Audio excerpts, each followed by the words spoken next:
Assalamualaikum and hi everyone. So dalam video ni kita akan continue masih di subtopic 7.3 iaitu kita nak solve trigonometric equations. Okay, so untuk example 26, solve the equation tangent x equals to 2 sin x for x between 0 and 2 pi. Okay, so alert sikit jawapan akhir kita nanti mesti dalam radian. Itu yang pertama. Next, kamu tahu kamu akan solve equation and equation kita adalah trigo. So kita nak solve trigo equation, yang kita dah belajar adalah kita akan menggunakan larka. Okay, however, kalau kita tengok bentuk soalan kita ni, dia bukan dalam bentuk L. Di mana Madam dah explain sebelum ni, kalau L linear form, dia mesti terus bermula dengan sin, cos atau tangent sahaja. Tak boleh ada mix of trigo function. Macam soalan ni kita ada tangent, ada juga sin. Okay, so kamu mesti adjust soalan ni supaya kita dapat perform ataupun tukar kepada linear form. Hanya tinggal either sin, cos atau tangent. Okay, so apa yang perlu kita buat dekat sini? Daripada soalan asal, we have tangent x equals to 2 sin x. So, Madam akan bawa pindahkan sin x sahaja ke kiri. Okay, supaya Madam ada tangent x divided by sin x equals to 2. Okay, next kita tinggal nak adjust sebelah kiri. Kerana sebelah kanan kita sudah ada nombor, so kita boleh let sebelah kanan as it is. Tinggal sebelah kiri sahaja kita nak solve. Okay, so sebelah kiri kita ada tangent divided by sin. So yang boleh kita adjust adalah tangent, kerana tangent adalah sin x divided by cos x. Okay, so apa yang Madam buat adalah Madam hanya tukarkan tangent ke dalam bentuk sin x over cos x. Okay, and then divided by sin x equals to 2. Okay, so again di bahagian kiri left hand side kita akan simplify, which kita ada sin x divided by cos x, which kita akan tukar jadi times with 1 over sin x equals to 2. Okay, so bila tukar bentuk darab ni kita nampak kita boleh cancel sin x. So apa yang tinggal hanyalah 1 over cos x equals to 2. Okay, so remember linear form dia mesti start terus dengan sin atau cos atau tangent. So on our left hand side kita ada 1 over cos, which sepatutnya kita tahu kita nak cos di bahagian atas. So kita akan just flip the fraction. Okay, kiri kanan ada satu fraction, kita boleh flip. Cos x over 1 equals to 1 over 2. Okay, now kita jumpa bentuk linear form. Kita terus start dengan cos, any angle, dan kita ada number on right hand side. Okay, so ini adalah kita punya L. Okay, so soalan ni untuk dapatkan step L tu agak panjang. Once dah dapat L, kamu akan continue seperti biasa. Kita akan guna step larka. Okay, so tolong habiskan soalan ini. Okay, now kita nak masuk kepada satu lagi bahagian dalam solving trigonometric equation, di mana kita nak belajar macam mana untuk solve trigo equation yang dalam bentuk quadratic form. Okay, sebelum ni kalau kamu tengok soalan, kita boleh directly dapat bentuk L, ataupun bila kita adjust, kita dapat L tanpa melibatkan sebarang power. Okay, tetapi kalau sekarang kita tengok soalan example 27, soalan kita trigo functionnya sudah melibatkan kuasa. Contoh sin squared theta, tangent squared theta. Okay, so ada kuasa 2 untuk silibus kamu. Okay, quadratic form. So bila melibatkan quadratic form dan kita perlu solve, kita masih perlu menggunakan step larka. Okay, cuma bila melibatkan quadratic form, caranya ada sedikit berbeza. Okay, so Madam akan tunjukkan pada soalan A, example 27, kita ada 4 sin squared theta minus 5 sin theta plus 1 equal 0. And range yang diberi dalam soalan adalah theta from 0 to 180 degree. Okay, so nanti jawapan akhir kita mesti dalam degree. Okay, now apa yang perlu kamu buat bila ada quadratic form adalah untuk memudahkan kamu, kamu akan let dahulu. Okay, ini just untuk kita punya understanding sahaja. Okay, kita nampak kita ada sin squared and then ada sin. Okay, so apa yang boleh kita let dekat sini adalah contoh kita let m is equals to sin theta. Okay, so kalau madam replace, dia akan jadi dekat sini 4m squared. Okay, sebab madam ada sin squared. So if m is sin theta, so kalau m squared dia adalah sin squared theta. Okay, and then kita ada minus 5m and then plus 1 equal 0. Okay, apa yang madam buat adalah just replace sin theta dengan m. Okay, untuk memudahkan kamu tekan calculator. Okay, so bila kita dapat bentuk kuadratik ni, kamu akan straight away tekan calculator. Which, bila kamu tekan calculator untuk factorize, kamu akan jumpa jawapan sebagai 4m minus 1. Satu lagi adalah m minus 1 equals to 0. Okay, so once kamu dah factorize, madam nak kamu terus tukar kembali m kamu ke dalam bentuk sin theta. Maksudnya m dekat sini tukar kembali kepada sin theta, m di sini pun tukar kembali kepada sin theta. Okey, so apa yang madam ada dekat sini adalah 4, m adalah sin theta minus 1, and then jumpa m lagi, replace dengan sin theta, minus 1 equal 0. Okey, so basically kita dah factorize bentuk kuadratik tadi dalam bentuk sin theta. Okey, next apa yang perlu kamu buat? Macam kuadratik yang biasa, bermaksud dari sini kita tahu kita ada dua jawapan. Okey, jawapan yang pertama adalah kita ada 4 sin theta minus 1 equal 0. Ini jawapan yang pertama. And jawapan yang kedua, kita ada sin theta minus 1 equal 0. Okey, madam ulang. Ini jawapan pertama. Ini adalah jawapan kedua, equal 0. Okay, so madam akan boxkan. Ini yang pertama tadi. Ini yang kedua. Okay, so apa yang kamu perlu buat adalah kita akan mulakan larkah daripada dua jawapan ini. Kerana kita dah reduce menjadi sin theta kita power 1. Sin theta sini pun dah jadi power 1. So kita possible untuk dapat step L. Okay, so cuma kena ingat kita akan proceed dengan step L. Untuk step L, kita perlu adjust kita punya jawapan ni. Dia akan jadi 4 sin theta equals to 1. And then kita ada sin theta is equals to 1 over 4. Okay, so ini adalah bentuk L. Same goes untuk jawapan kedua. Kita perlu adjust, wujudkan sin sahaja di depan. So kita ada sin theta equal 1. Okay, so ini adalah L untuk jawapan yang kedua. So once kamu dah jumpa L, kamu akan proceed larkah seperti biasa. Okay, bila kamu dah dapat dua set jawapan macam ni, kamu akan solve one by one. Okay, madam akan mulakan dengan solve dari set jawapan yang ini. Okay, so kita dah bentukkan step L, linear form. So kita akan continue dengan step yang kedua, which kita ada step A, basic angle. Okay, so untuk basic angle, remember, ignore angle, use alpha. Ignore sign, use positive. Okay, so kita akan ada sin alpha, and kebetulan dia dah memang positive value 1 over 4. So kamu akan cari alpha, which kita ada arc sin 1 over 4. Pastikan kalkulator kamu dalam mode degree, and bila press calculator kamu akan jumpa alpha adalah 14.48 degree. Okay, and then kita akan proceed kepada step R. So untuk step R, always ulang balik step. Untuk step R, kita akan refer soalan dahulu. So range yang diberi pada soalan adalah yang ini. Okay, from 0 to 180 degree. Okay, and then kita perlu pastikan angle kita sama dengan angle di step L. Okay, so ini adalah step L. Angle di step L adalah theta. Angle soalan pun theta. So tak ada masalah, kita tak perlu adjust range kita. Okay, so it's between 0 to 180. Okay, and then kita proceed kepada step yang seterusnya, iaitu Q untuk quadrant.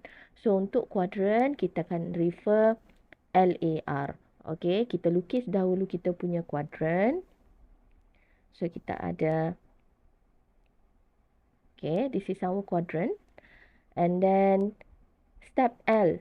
Okay, so step L kita sin theta equals to 1 over 4. So sin theta equal 1 over 4. Apa yang kita akan baca dari step L adalah sin positif. Okay, so sin positif akan berada di kuadran pertama all dan kuadran sin. Okay, and then kita refer step A, which kita punya nilai basic angle adalah 14.48. Tolong tanda basic angle kamu 14.48. Okay, and then next kita tengok kita punya range. Okay, so range adalah kita akan buat route perjalanan kita. So kita dibenarkan untuk bergerak from 0 to 180. Okay, ini bacaan dia daripada 0 sehingga 180 degree. So buat dotted line route kamu. Saya boleh bergerak dari 0 sehingga 180. Okay, so dah siap kita punya quadrant, baru kita proceed kepada next step which is answer. Okay, so remember step answer kita akan refer step R, in which ini adalah step R kita akan gunakan angle yang dekat sini. Okay, so since angle kita adalah theta, so final answer kita nanti pun di theta jugalah sini. Okay, so tengok gambar kita untuk kita baca jawapan. Okay, so kalau tengok gambar, kita ada dua titik persilangan. This one and this one. Okay, ada dua jawapan maksudnya. So, kita baca jawapan yang pertama. From 0 degree, untuk kita naik ke cross yang pertama ini, nilainya adalah 14.48 degree. Untuk jawapan kedua, mesti bermula dari 0.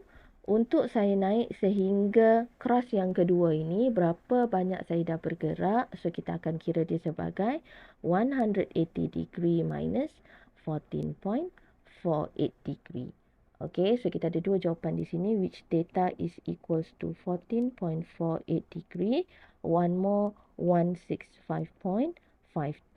Okay, atau kalau nak tinggal jawapan dalam satu decimal places pun boleh. Kita jadi 14.5 and 165.5 degree.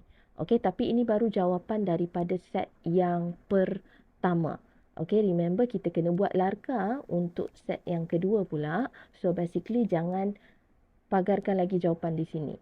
Okay, kita proceed dahulu dengan set yang kedua. So kita akan pergi kepada step A, basic angle. Okay, so untuk basic angle kita akan gunakan sin alpha and positive value which is 1. So alpha adalah arc sin 1 and bila kamu press calculator dia adalah 90 degree. Alpha is 90 degree but it's okay, jangan risau tentang 90 degree, biarkan dia sebagai 90 degree. Okay, next proceed kepada step range. So again sama, kita akan tengok range dari soalan dahulu. So this one, range daripada soalan adalah from 0 degree theta up until 180 degree. Okay, so kita kena bandingkan dengan angle di step L. So ini adalah step L kita, angle kita adalah theta. So sama sudah angle kita dengan range daripada soalan. So maksudnya kita tak perlu adjust.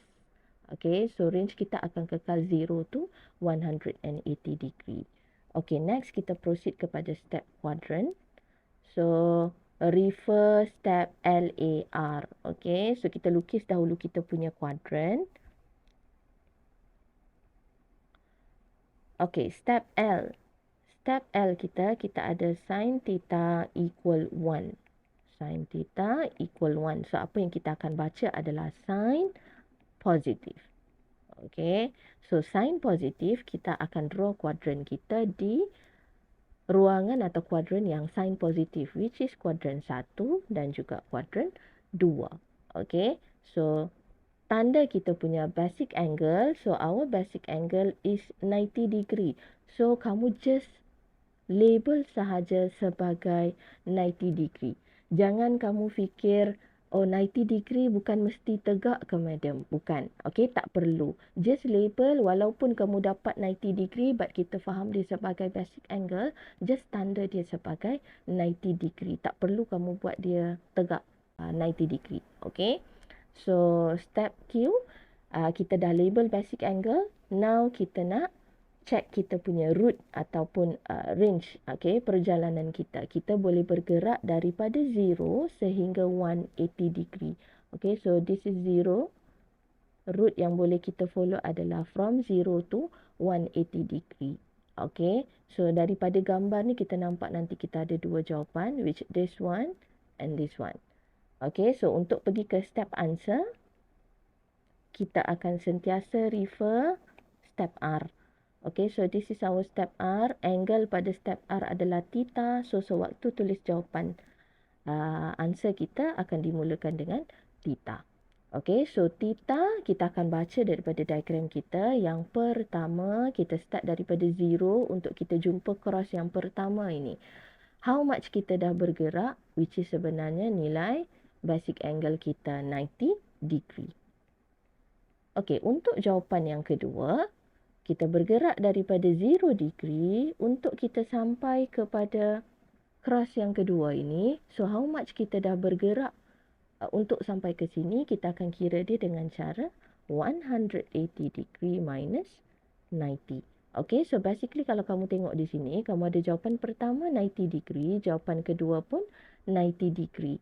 Okay, jawapan yang sama. So, just conclude theta is 90 degree. Okay, so from set kedua ni kita hanya ada satu saja nilai theta, which is 90 degree. Okay, and then bila dah solve kedua-dua set, barulah kita akan guna kita punya jawapan theta yang kita dah jumpa daripada kedua-dua set untuk kita gabung. Okay, so basically therefore theta is equal to, kamu ada 3 jawapan. 1, 2, 3. Kebiasaannya kita akan susun ikut urutan dari kecil kepada yang besar. Okay, so madam akan tulis 14.5 degree dahulu. Kemudian 90 degree. And then 165.5 degree. Baru kita boleh matikan jalan kerja. So this is the final answer yang kita jumpa daripada dua set trigo function yang kita dah solve.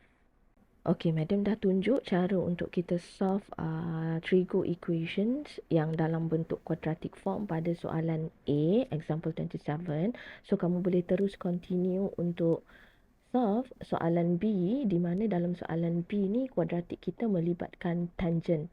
Okay, tangent squared, tangent. So, step yang sama, cara yang sama, tapi kali ni kamu akan dapat tangent. Okay, so cuba buat. Kalau ada masalah boleh tanya dengan madam.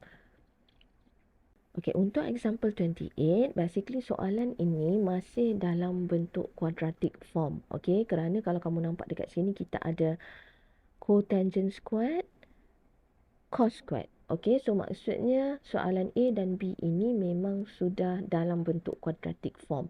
Okay, cuma cara untuk kamu solve example 28 ini sebagai contoh soalan A. Kalau kita compare dengan example 27 yang kita dah buat sebelum ni, kalau kamu perhatikan untuk memudahkan atau direct kamu solve quadratic form kamu dia mestilah kalau sin, everything pun sin. Kalau tangent squared, everything pun tangent. Okay, maksudnya dalam satu quadratic form mesti ada trigo function yang sama. Okay, tetapi kalau kita tengok pada soalan A ni, yang squared adalah cotangent.